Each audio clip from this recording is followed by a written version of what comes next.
ওকে চলো আজকে তোমাদের সাথে আমি শেয়ার করব আমরা গোয়াতে ওয়াটার স্পোর্টস অ্যাক্টিভিটির মধ্যে কোন কোন অ্যাক্টিভিটিগুলো করেছিলাম। যেহেতু ওয়েদার কন্ডিশনটা সেদিনকে খুব একটা ভালো ছিল না, সেই জন্য আমরা প্যারাসেলিংটা করিনি। তো আমরা করেছিলাম বাম্পার রাইড, বানানা রাইড আর জেট স্কি। বাম্পার রাইডটাতে দুজনকে এরকম ভাবে শুয়ে পাটাকে লক করে রাখতে হবে, আর একটা বোট এসে পুরো সমুদ্রে তোমাকে টানতে টানতে নিয়ে যাবে। তো এক্সপিরিয়েন্সটা কিন্তু অসাধারণ ছিল। আর তারপরে আমরা করছিলাম জেট স্কি। একদম মাঝ সমুদ্রে নিয়ে গিয়ে আমাকে বলছে যে যদি আমি চাই আমি একা একা ড্রাইভ করতে পারি। ইনিশিয়ালি তো আমি খুব ভয় পাচ্ছিলাম, বাট যখন আমি একা একা ড্রাইভ করলাম ওই ফিলিংটা জাস্ট অসাধারণ ছিল।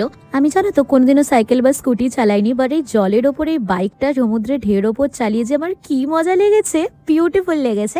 তারপরে আমরা বন্ধুরা সবাই মিলে করলাম বানানা রাইড। আর এই রাইডটা করতে করতে পুরো ইয়ে জাবানি হাদিবানির কথা মনে পড়ে গেছে। সবাই মিলে ভীষণ মজা করেছি, পুরো গান করতে করতে আসছিলাম। পাড়ে এসে দেখো আমাদেরকে কিরম করে ফেলে দিয়েছে।